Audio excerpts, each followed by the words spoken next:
Vendredi le 21, là, je checkais, voici tout est correct. Hey, je vous parle combien d'on est d'humains sur la Terre. Oh, bien entendu, on va parler d'OD, les évaluations municipales. Avez-vous reçu la vôtre? Alors, c'est la mienne, moi. Hein? Au Québec, bon, il y a certains ministres qui ont fait ça, hein? Ça a breaké sec. Je n'ai pas les noms, on s'en fout, mais on va parler de ça un peu. Gérer la décroissance, le phénomène du reshoring. On a parlé beaucoup d'offshore dans les dernières années. On fait tout faire en Chine. Fais-tu faire en Chine, toi? Hein? Maintenant, fais-tu faire au Canada? Hein? On parle de ça. Se faire concurrence, Babybel. Biden qui donne un petit coup d'impact à l'OPEP. Intéressant. Les insolites, je continue ma série des Worst Dates. Les chiens reconnaissent les humains épais aussi. Je vous parle de ça. La pensée du jour. Mais tout d'abord, vous savez ce que vous avez à faire. Hein? Vous abonner. Très apprécié. Merci. Ben, ça n'a pas marché. Oh.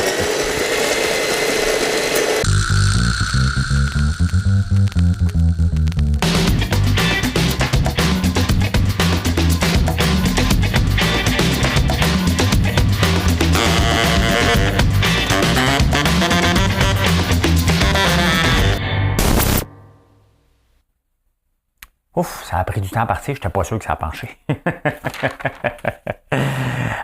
L'énigme du jour, l'énigme du jour.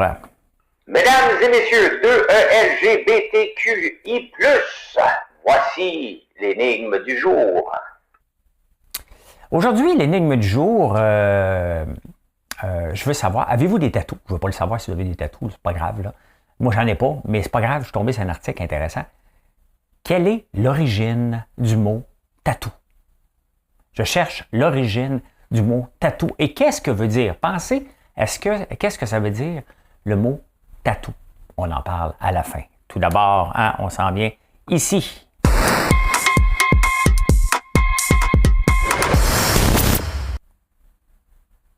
Non, ça marche pas?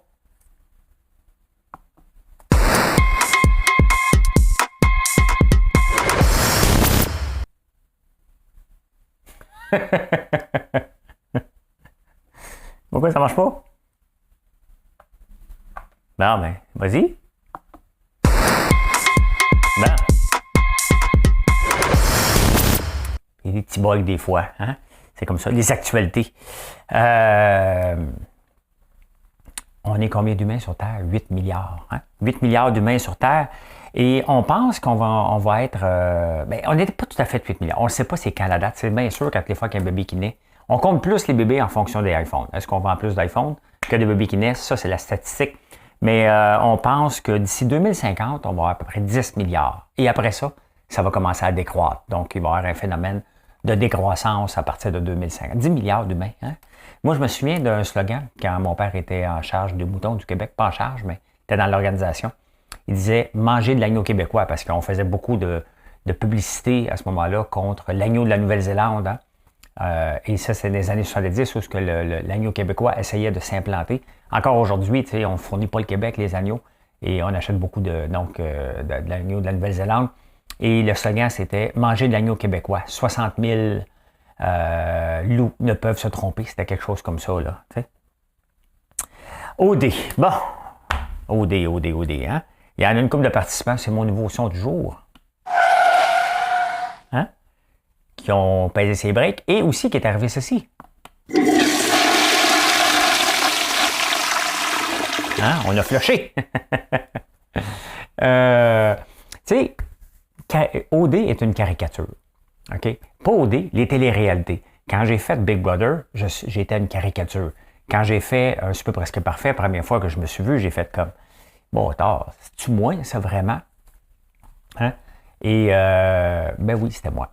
Hein? Donc, et avec des traits, là, c'est un show pour attirer des codes d'écoute. Est-ce qu'il faut être surpris? Hein? Quand j'ai fait une parodie de Félix au début, là, tu sais, qu'est-ce qu'on s'entendait? Hein? Il y avait déjà un comportement bullying, le gars. Il était déjà prêt à casser la gueule à quelqu'un. J'en ai fait une parodie, mais ça n'avait pas de sens en partant. Il y a dans certains Big Brother à travers le monde, ils ont sorti des gens rapidement à cause de certains comportements comme ça.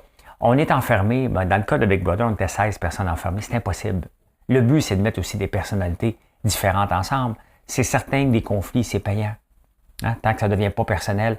Donc, qu'est-ce qu'on fait? Là, on est obligé de les former là-dessus, former là-dessus, former là-dessus, là-dessus, là-dessous.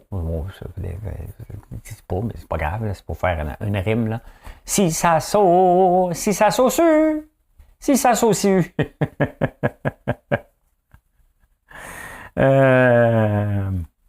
Je suis tout le temps inquiet. Je regarde, il y a tellement de boutons rouges sur mon affaire que je suis pas sûr que tout fonctionne. Si ça saute. Tu sais, à un moment donné, il faut que tu mettes des gens que tu vas le savoir que dans son comportement, ils commencent à être habitués. L'affaire, c'est que quel est l'intérêt? Puis honnêtement, je ne passe pas de jugement. J'essaie de voir, moi, comme homme d'affaires, qu'est-ce que je fais avec ce show-là que j'ai mis de l'argent dessus? Est-ce que je l'enlève des ondes? Est-ce que je le garde? Il y a un décalage de 3 semaines. Donc, dans les 3 prochaines semaines, on va voir des gens qui ne font plus partie de l'histoire. Qui va écouter ça? Ils sont pas rien qu'une méchante patate chaude. Belle, Production J, tout. Honnêtement, j'aimerais pas être dans leur place, là. C'est parce que les comportements, puis je peux comprendre. D'un côté, là, Jonathan avait été trop loin à mettre des ongles dans le lit de l'autre. Hein? C'était un peu passive-agressive. Les autres ont dit « OK, parfait, mais nous, on va te mettre de côté ». Ce sont des phénomènes normaux dans la société, amplifiés dans un moment où les gens sont embarquants dedans. C'est sûr que Jonathan aurait dû dire « Ouais, ça se fait pas. On va prendre mon trou, même si il y a tout de quoi plus dégueulasse, des ongles d'orteil, et qu'elle est tendue partout, on s'entend, là, je suis à 100% d'accord avec lui. Est-ce qu'il a réagi de la bonne façon? Est-ce que les gars, c'était pour se mettre en gang, pour dire « OK, parfait, toi, ton comportement, on le veut pas, fait qu'on va te tasser de là. » Oh my God, c'est mon iPad qui fait du bruit. Donc, tout ça mis ensemble, qu'à un moment donné, ça passe peut-être 1 fois, mais 2 fois, 3 fois, 4 fois. Puis les gens ne peuvent pas comprendre qu'est-ce qui se passe. Qu'est-ce qu'on va mettre en onde? C'est quoi l'intérêt d'avoir une émission comme ça si on commence à tout lécher? Hein? Honnêtement, je sais pas. Je ne sais pas ce que je fais. Le jugement est facile de dire, arrêtez l'émission. Ouais, mais il y a des millions en jeu. Ouais, mais vous avez choisi des morons. Ouais, mais des fois, les morons se développent en gang. Hein? Il n'y a rien de pire qu'un mouvement de groupe. Et surtout parce que j'y ai participé à une émission, que le même genre de choses. Il y a de l'intimidation dans des maisons, bien entendu. On se met en gang pour tasser quelqu'un. C'est comme ça, c'est ça qui est le but du jeu. Donc, il va falloir se décider qu'est-ce qu'on veut faire avec ces jeux-là. Il y a Survivor qui s'en vient. Le monde va capoter à Survivor, c'est encore pire, là. C'est que ça, là. Donc, je ne sais pas. Je ne sais pas c'est quoi le futur des émissions de télé-réalité dans ce genre-là.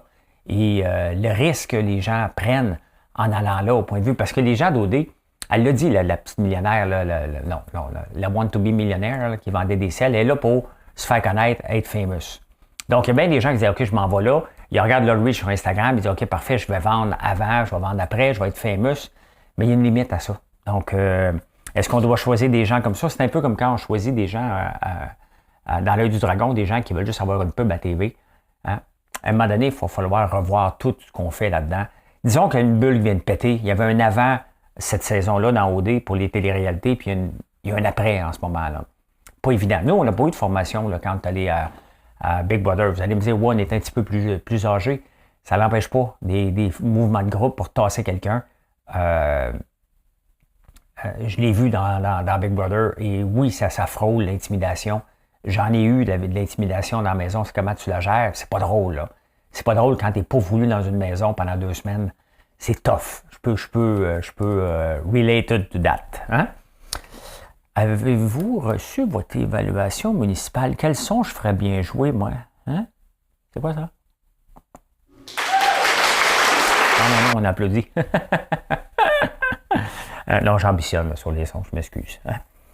Oui. J'ai hâte de voir mon compte de taxe. Là, c'est l'évaluation qu'on a montée. J'ai le goût de parler à Mme Valérie Plante. Calmez-vous les nerfs, Mme Plante. Tu sais, ils ont pris l'évaluation au moment le plus élevé. Hein? Tant mieux, honnêtement, tant mieux si ma maison vaut déjà ça. Hein? Ça veut dire que j'ai fait un bon placement il y a 7 ans. Mais quand même, c'est élevé en tabac. C'est exagéré, là. Hein? Monter d'1 million, vous allez me dire, c'est pas les taxes, là. OK? C'est l'évaluation municipale, là. Donc, mais quand même, je ne sais pas vous autres, moi, c'est tout un choc, là. Ça vient de monter en maudit. Et si vous faites du trafic de drogue à Singapour, Pensez 2 fois. Hein. Ils ont fait un sondage. Ce n'est pas juste ici qu'on fait des sondages, là-bas aussi. Ils ont demandé à la population, qu'est-ce que vous pensez des trafiquants de drogue? Qu'est-ce qu'on devrait faire avec eux? 60 à Singapour. Singapour, tu n'as pas le droit de mâcher de la gomme. Tu ne pourras pas faire à Denis Coderre là-bas. Ouais, capable de mâcher de la gomme en même temps. Non, tu ne manges pas de gomme à Singapour, c'est interdit. Ils disent le trafic de drogue à Singapour, 61,5% des gens disent que c'est la death row. Tu veux vendre du pot? Hein? On te pogne, t'es mort. Ils veulent s'assurer que ça soit dissuadé. Tabarnane. 61,5%, là. C'est énorme. C'est énorme. C'est sûr que ça tue des vies en tabarnouche, là, mais de toute façon, je ne suis pas pour la peine de mort. Là. Je trouve que ça fait médiéval un peu comme méthode, là, mais chacun son avis là-dessus. Aimez-vous McDo? McDo a sorti un Happy Meal pour les adultes. Ben, regardez. Hein? Limited Edition Adult Happy Meal Toys are listed for as much as $300,000 on eBay. Donc, tu peux avoir un petit le Cactus Plant Flea Market Box. Hein? Donc, les gens l'achètent puis ils la revendent sur eBay. Il y a différents prix. Là. Je ne sais pas si c'est au Canada. Je ne mange pas chez McDo, mais si vous mangez chez McDo, vous me le direz. Vous me le direz. Hein? C'est fantastique. J'adore lire les techniques. Vous savez, j'en parle régulièrement, mais là, j'en rajoute. Hein? J'en rajoute. À peu près tous les jours, la France puis l'Angleterre, je vais trouver des journaux en allemand qui parlent, que je peux lire en anglais. Là. Mais il y a un problème. Le gaz naturel coûte cher, sont chauffés au gaz naturel. Et bien entendu, l'hiver arrive, fait que il y a le col roulé en France. Il y a en Angleterre, ils ont dit aussi de manger de plus en plus de gingembre pour se réchauffer. Hein? Il y a quoi d'autre aussi? J'ai pris des notes. Là. Le prix des œufs, le prix des pâtes Barista a augmenté de 36% les pâtes alimentaires. Et là, ils ont trouvé une nouvelle technique, puis c'est sérieux, là, carrément économiser de l'énergie. C'est que dans le fond, les pâtes, tu les fais cuire 2 minutes à l'eau bouillante. T'arrêtes. Et tu le laisses dans l'eau pendant que ça va prendre plus de temps, mais ça va te faire économiser. Ça a l'air de rien, mais une petite économie, une petite douche froide. Hein? Un col roulé, tu manges du gingembre, donc tu baisses ton chauffage à 17. Donc on s'en va, on est rendu là. On n'est pas des pays de tiers-monde, là. On est dans la France, en Angleterre. Hein? Comme quoi, à un moment donné, de dépendre trop d'un certain type d'énergie. Et c'est pour ça qu'ici au Québec, quand même, on est choyé d'avoir de l'hydroélectrique parce qu'on n'a pas de variante comme ça. On ne dépend pas des marchés internationaux et ça nous soulage. Soulager. Il y a une nouvelle tendance qu'on est en train de penser, la communauté. Tu sais, quand tu ne sais plus quoi faire, là, puis tu as besoin de taxes, quand ta seule manière de facturer, c'est des taxes, on veut se baser sur Bruxelles, la communauté métropolitaine de Montréal, pour facturer les gens. Mais là, comment qu'on va le faire? Ça prend une application, imaginez-vous, avec des caméras. C'est ce qui se passe à Bruxelles. Donc, tu embarques dans ton char, tu pars une application. Hey, hein? Tu l'oublies, tu as des tickets. Hein? La police va t'arrêter. As-tu parti de ton application? Ben non, j'y ai pensé, je suis en train de rouler. Je ne l'ai pas fait. Bon, t'aurais dû le faire. Moi, mais je n'ai pas le droit de toucher à mon téléphone. Fait qu'on va donner des tickets aux gens. On s'en va. On veut faire ça. On ne peut pas croire qu'ici, on va passer. Là. Mais cependant, c'est sûr qu'au point de vue... c'est parce qu'ils veulent aller chercher des taxes supplémentaires. Parce que les taxes sur l'essence commencent à diminuer avec les autos électriques. Donc, puis les villes n'ont pas de taxes sur l'électricité. Donc, ils se disent, OK, parfait, ça me prend des taxes. Donc, je vais facturer au kilomètre les gens qui vont se promener sur mon territoire. Hey, hein? Hey, juste faire l'application. On s'entend-tu, là?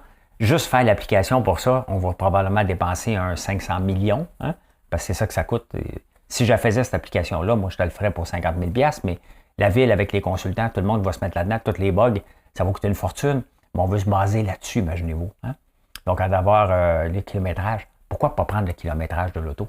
Tu sais, à un moment donné, on pouvait reculer le kilomètre, là. Je ne sais pas si ça existe encore. C'est sûr que ça doit exister, là, mais il y a des gens qui faisaient reculer le kilomètre. À un moment donné, moi, écoute, s'il fallait facturer ça, je trouverais une place, là. J'aurais du kilomètre négatif. J'irais voir la ville. J'ai roulé du reculon pendant 8 ans. Tu me dois de l'argent.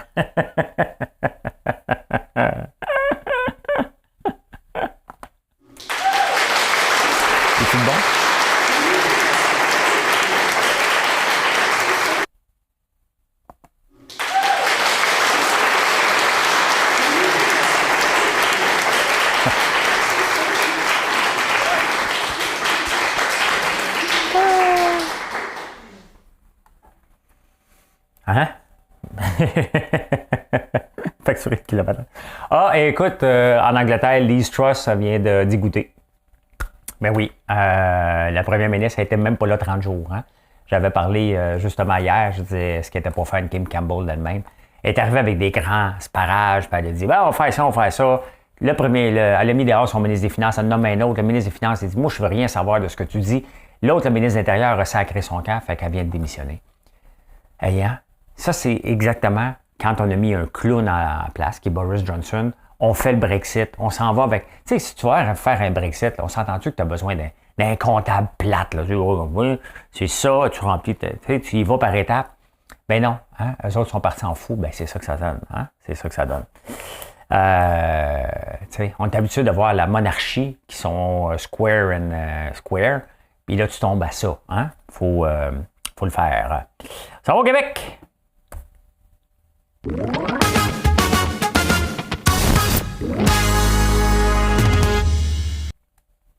Ça va au Québec. Qu'est-ce qui se passe au Québec? C'est le grand rendez-vous des ministres. Hein? Là, tu les vois rentrer, ça rentre tout. Pas de commentaires ou j'ai ce que je veux. Ça, c'est Pierre Fitzgibbon qui ne gêne pas pour pisser sur tout le monde. C'est sûr qu'il va y avoir des mécontents, là. Hein? Il va y avoir des heureux, puis il va y avoir des mécontents. Puis c'est les mécontents que j'ai hâte de voir dans les prochains jours. Parce que là, bon, il n'y a pas de grande surprise. Il y a quelques mouvements, mais on s'en fout. On va laisser le temps, quelques jours, pour sortir les noms. Le Fitzgibbon reste là. La montagne, l'agriculture reste là. Bernard Drainville s'en ira à l'éducation. Honnêtement, ça, c'est une bonne affaire. Donc, j'ai hâte de voir dans les prochains jours qu'est-ce qui va se passer dans le concret. C'est le concret qu'on va voir. Et qui sont les mécontents? Parce que Duhem avait dit, hein, je suis là, moi. Je vais vous ramasser, moi, si vous n'êtes pas élu. C'est Duhem. Duhem qui revient sur ses propos. Hein. Le gouvernement Legault va vouloir gérer il va y avoir des conséquences s'il ne me donne pas un bureau. Tu n'as pas été élu. Comment tu peux? Hein? Il dit qu'il y a 530 000 personnes qui ne sont pas représentées à l'Assemblée nationale qui n'ont pas de voix. Bon. Je répète, ils ont la voix de leurs députés. Hein? Parce que sinon, on voterait juste pour ceux qui gagnent. Si tu vas avoir la voix, tu dis, ouais, dans mon comté, c'est libéral, je vais avoir la voix, ma voix qui soit entendue chez nous. Ben, c'est ça. Hein? Là, il n'a pas été élu. Qu'est-ce que vous voulez qu'on fasse? Hein? T'as les autres qui veulent être reconnus et qui n'ont pas les requis. T'as lui qui n'est pas élu. Après ça, c'est le Parti vert qui va dire, je suis le seul parti qui est de l'écologie, donc je dois être là, moi aussi. T'sais? À un moment donné, c'est parce que ça finit plus tout ça. Là, t'sais? Ça prend un terrain de jeu. Puis dans le terrain de jeu, tu dis, ben, c'est ça qui se passe. Hein? Fait qu'il va subir les conséquences, puis après, c'était pas des menaces. C'est ça qui est Éric Duhem. Hein? Il craint son monde, puis il dit, ben non, mais j'ai pas dit que c'était des menaces. Moi, je peux pas toujours contrôler le monde qui sont pas contents, là. Hein? C'est pas ça qui est le but, là, de contrôler le monde qui est pas content, là. Le Bloc québécois, il est où, hein? Ça a pris combien de temps avant que le Bloc québécois se mette de la partie sur le serment? Là, le Bloc québécois, ils sont là à Québec, là. On s'entend, là. Eux autres sont à Ottawa. Ottawa, hein? Pour la simple et unique raison, et une seule raison, l'indépendance du Québec. Donc, en attendant qu'il y ait un gouvernement péquiste au Québec solidaire qui soit en place, qui va pouvoir faire demander si on veut un référendum, parce que c'est comme ça que ça va se passer, en attendant, il est là pour nous protéger. Ils ne sont pas là pour changer les règles du Canada. Ils ne veulent pas qu'on fasse partie du Canada. C'est ça qui est le but du Bloc. Le Bloc ne veut pas faire partie du Canada. Donc, pourquoi faire changer? Fait que là, il entend, le PSPP va avoir ça à Québec. Là, vous aurez ça à Québec. Moi, je cherche quelque chose. Je veux demander la même chose à Ottawa. Toutes les autres parties ont dit, ta gueule. Hein? Mais non, tu n'es pas là pour faire carrière à Ottawa, là. Ton but, c'est de la séparation du Québec. Donc, en attendant, tu es comme notre watchdog là-bas. Tu te dis, on va tout avoir. Mais pendant que, ça fait des mois que j'en parle. Là, il en parle dans le journal le matin, justement, qui est où? Bien, il était où, justement, quand c'était le temps, quand on avait besoin d'eux, quand ils viennent défendre les intérêts du Québec? Hein? Et c'est là qu'il devrait dire, Trudeau, va t'en mêler pour dire qu'on ne veut pas ça. T'sais? Mais le demander à Ottawa, c'est un peu ridicule. Ridicule. Prochain gouvernement, c'est la première fois qu'on va peut-être entendre parler de ça, mais on parle tout le temps de croissance économique, croissance économique, croissance économique. Il ne prend pas faire des miracles. Je le dis souvent, le gouvernement n'est pas là pour créer de l'emploi. Il est là pour faciliter peut-être. Et ce n'est pas en donnant des subventions à Charles Sirois à tour de bras que ça va marcher. Là. D'ailleurs, hey, c'est drôle, il y a quelqu'un qui a sorti un article que j'avais fait une entrevue avec Geneviève Peterson il y a 3 ans à Cube. Et c'est justement, on parlait de Charles Sirois qui venait de recevoir de l'argent. Puis je dis, oui, mais il n'y en a pas besoin de lui. À un moment donné, il faut que tu regardes les entreprises, pas les gens derrière, mais l'entreprise. Et donner de l'argent à des hôtels, à un moment donné, il y a d'autres choses dans la société que des hôtels qu'on donne de l'argent. Ben écoute, il y en a encore eu aujourd'hui, donc c'était drôle de voir la chose. Mais la décroissance, on est là. Le fameux mot en R que personne ne veut dire, ben ils vont le dire à un moment donné. Ils attendent juste que ce soit le cas. Parce que dès que quelqu'un dit on est en récession, c'est comme les breaks sont mis dans la société et les entreprises, hey, donne-moi de l'argent, donne-moi de l'argent, donne-moi de l'argent. Ouais, on s'en va là. Voilà. Elle vous tombe sur la tête. Et aujourd'hui, je vous parle du reshoring. Reshoring. Je sais que c'est en anglais, là, mais les Français vont l'appeler reshoring. Dans le fond, c'est quoi? C'est qu'il y a beaucoup d'entreprises qui ont dit hey, moi, je veux économiser, je vais faire en Chine, au Bangladesh, au Mexique. Hein?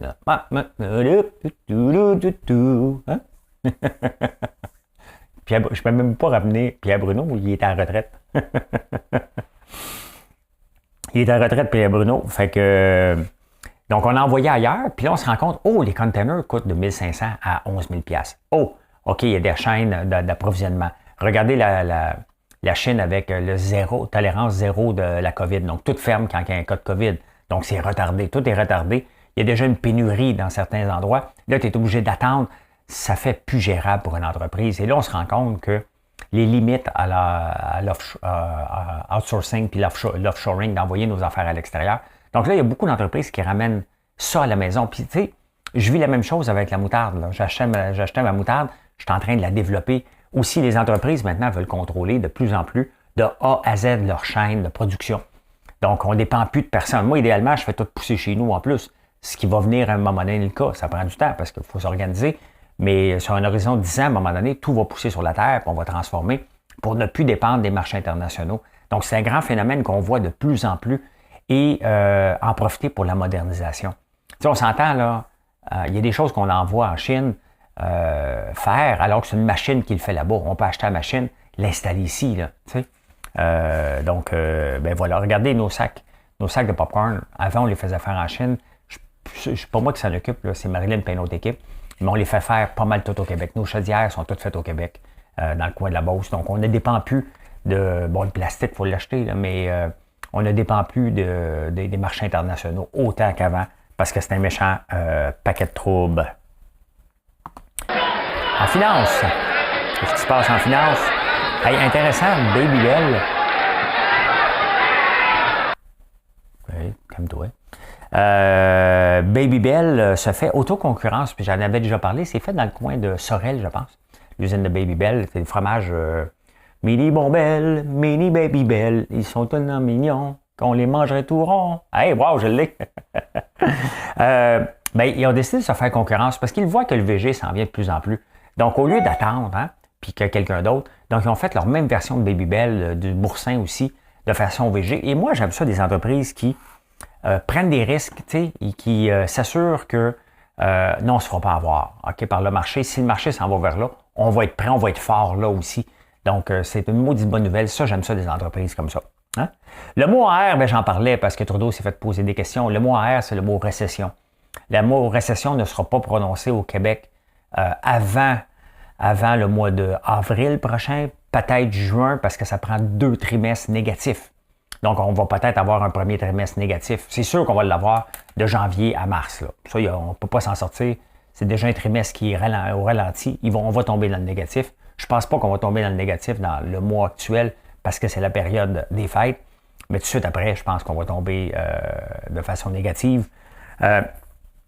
Personne n'ose le dire, mais il est là. Il est à prévoir. Je ne peux pas voir comment on va avoir un revirement de l'économie pour recommencer à embaucher massivement.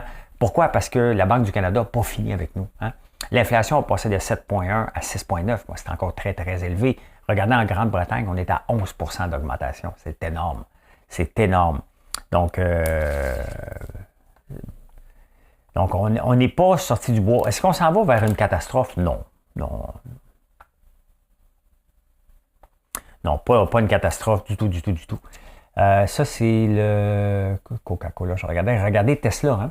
Tesla qui a rapporté des meilleures ventes, des meilleures marges, meilleurs profits, mais moins de ventes tout à coup. Hein? Donc, lui aussi, c'est pas éternel. Là.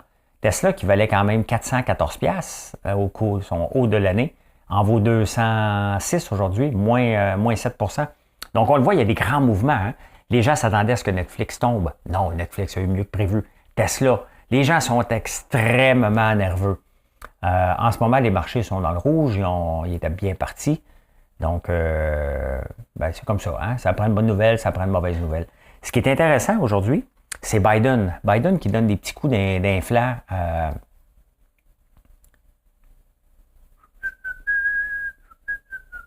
Je cherche. OK, je l'ai ici. McDonald's. Les commodités. OK. Ici, je l'ai. OK.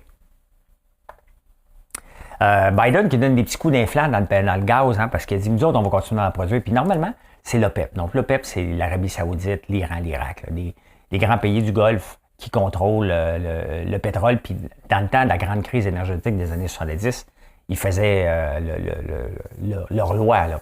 Puis, je m'en souviens quand mon père mettait du bois dans le poêle, le pot de chauffage, je disais tout le temps, dans le cul, il y a là, tout là. C'est une expression, bien entendu. Hein? Regardez, le gaz, là, il a augmenté aujourd'hui, le gaz naturel. Dutch Gas Future, il a remonté, mais regardez toute la débandade, ça a vraiment tombé. Et Biden, il dit aux gens, regardez, nous, on va produire. Il faut savoir qu'il y a quelques années, les États-Unis n'exportaient pas de gaz. Hein? C'était pour leur production interne. Maintenant, ils exportent. Puis les autres, nous, on va ouvrir les valves pour ne pas dépendre de l'OPEP. Donc, enfin, hein? Si on parle de collusion, il n'y en a pas en ce moment avec Biden, puis il faut souligner ce qu'il est en train de faire là en ce moment. Hey, les capsules Nespresso, moi j'ai une machine qui est là, qui ne marche plus, il faut que j'aille la faire réparer. Des fois, c'est le fun, une petite Nespresso en après-midi, hein, c'est rapide. J'aime mieux le café italien, bien entendu, mais je trouve ça le fun. Depuis qu'ils se sont associés à Starbucks maintenant sont avec Nespresso pour des capsules, les chiffres d'affaires, quand même, c'est énorme. Hein? 3,8 milliards en un an que ça l'a rapporté, c'est énorme. 3,8 milliards, c'est sûr que c'est dans le monde. Mais 3,8 milliards de capsules vendues, Starbucks, c'est énorme. C'est énorme. Comme quoi, Starbucks ont réussi à vendre un brand, hein, un sentiment. Comment? Juste en écrivant, ça a commencé juste en écrivant le nom de la personne sur le café. Hein? On a un attachement parce qu'ils nous donnent par leur nom. Et c'est comme ça que ça a parti, qu'ils sont capables de vendre du café 3 fois plus cher que... Mais il est bon, leur café. Il est bon quand même. Hey, ça a l'air de rien, là, mais...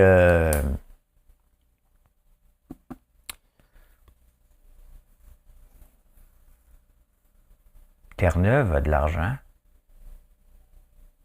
Terre-Neuve vient de rapporter des profits de 479 millions. Terre-Neuve, ils vont vouloir se séparer. L'Alberta qui veut se séparer, c'est un peu plus compliqué parce qu'ils sont coincés un peu. Hein? Mais parce que c'est une province riche grâce au pétrole. Terre-Neuve est une province riche grâce au pétrole, imaginez-vous. Hein? Ils extraient beaucoup de pétrole. L'année passée, le pétrole était moins cher, donc ils ont perdu de l'argent. Là, ils viennent de rapporter 479 millions. C'est quand même assez spécial parce que, écoute, c'est une province qui est réputée étant pauvre, qui était de pêcheurs avant, et c'est maintenant eux qui nous envoient de la péréquation. Faut le faire, hein? Les insolites de François Lambert. C'est comme les insolences de téléphone. De Texacar. Ah, êtes-vous des parents chaleureux, hein? Il y a une étude qui est sortie que sur 10 000 enfants, que les parents étaient chaleureux, tu sais, pas chaleureux, c'est comme mon bébé, lâche-moi pas, mais qui s'occupent de leur enfant un petit peu plus, les enfants sont moins obèses. Le taux d'obésité va en fonction des parents, leur chaleur, leur warmth. Je ne l'ai pas en anglais, mais quand même. Hein? Hey, je vous présente, j'ai un paquet de recherchistes, moi, qui m'envoient des affaires. Aujourd'hui, je vous présente un petit lézard Snovo. Regardez ça, c'est le lézard Jésus. On l'appelle Jésus pas par sa crête, c'est parce qu'il vole sur l'eau, il marche sur l'eau, ce lézard-là. Il s'appelle Lézard Jesus Christ the Lord. Il est capable de nager, là, mais il court aussi, quand même. Hein? Fait que voilà, c'est Jesus Christ the Lord. Hey, connaissez-vous Camilla Cabello? Camilla Cabello, c'est une belle madame, hein? Une belle jeune fille. Et elle s'est inscrite sur un site de rencontre. Mais elle n'a pas aimé ça. Après une journée, elle a décidé. La fille, bon, je pense que c'est une chanteuse espagnole, d'après Camilla Cabello, c'est certainement pas originaire du Lac-Saint-Jean. Elle a 66 millions de personnes qui la suivent sur Instagram. C'est sûr que si tu te ramasses sur Tinder, ça se peut qu'il y ait une groupe de morons qui se présentent. Ben, elle l'a essayé. Hein? Elle l'a essayé d'être sur Tinder. Est-ce que vous avez un chien femelle ou mâle? Et si c'est le cas, regardez, si vous êtes dans un couple, vers qui va le plus souvent? Hein? Les chiennes femelles, non, les chiennes, je trouve ça drôle de dire les chiennes. Hein? Les chiens femelles, d'abord, préfèrent les humains pas épais, alors que le chien mâle s'en balance. Le chien mâle va te donner une deuxième, troisième chance. Mettons que tu essaies d'ouvrir ton sac, tu dis « Peux-tu des biscuits à François Lambert? » Puis là, t'es « Voyons, oui. Bon, le chien va reconnaître que t'es épais. Si la madame a dit « Allô, Sophie? Veux-tu des biscuits à François Lambert? » L'empereur va dire « Tiens, mon beau biscuit. Hein? » Le chien va reconnaître que la madame est moins épaisse. Donc, le mâle, lui, le chien mâle, il s'en balance. Lui, donne-moi à manger. Tu t'occupes de moi je m'en fous. Hein? Mais la femelle, non. Non. Elle veut se faire occuper d'elle comme il faut. Moi, j'adore ça, ces études-là. Hein? Je suis tombé là-dessus. Il y a quelqu'un en Nouvelle-Zélande qui a décidé d'avoir des raisins gratuits. Voilà. Alors, ceux qui ne le voient pas, je vous décris, c'est 2 raisins. Hein? C'est pas 2 humains, parce que des fois, on peut dire « Hey, t'es donc ben raisin! » Non, c'est 2 humains. 2 raisins. Et quand elle a pris 2 raisins, mais tu sais, ici aussi, il n'y a pas de change en bas de 500. Hein? Fait que, il arrive, il pèse, et ça tombe en bas, ça vaut seulement 1 cent un raisin. Fait que la fille en a pris 2. Juste ça, elle est passée à la caisse. 2 cents. Fait que, il n'y a pas de change. Elle est partie gratuit. Il y a vraiment quelqu'un qui a fait ça, là. Oui, 2 raisins rouges, là. OK? Donc, il s'est présenté Red Globe Raisin Perkins. C'est la marque. Fait que si tu l'essayes, je veux voir ta facture. Hein? Mais c'est chiant un petit peu, là. Tu sais, ça monte, ça fait des clics sur les réseaux sociaux. C'est chiant un petit peu. Un tout petit peu. Hey, qu'est-ce que vous diriez d'une date?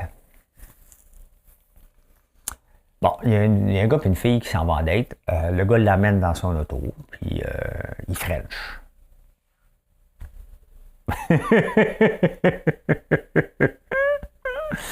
La fille est sortie en courant. C'est parce qu'ils ont commencé à se frencher dans l'auto. Puis aussitôt qu'ils ont commencé à se frencher, le gars a pris une pause. Il dit « Hey, pisse-moi dessus! Pisse-moi dessus! »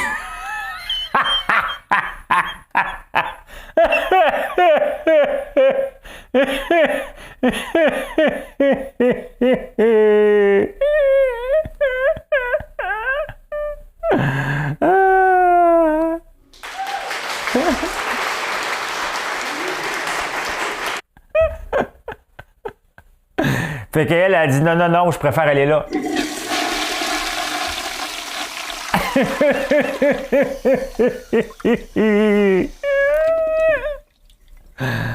Il y a des weirdos en tabarnouche. Ouais, c'est exactement, il a dit ça tout de suite. Ouais.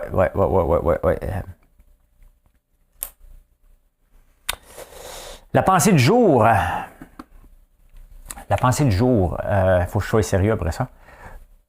Plus besoin de romancer à quel point il est bien d'être entrepreneur. Hein?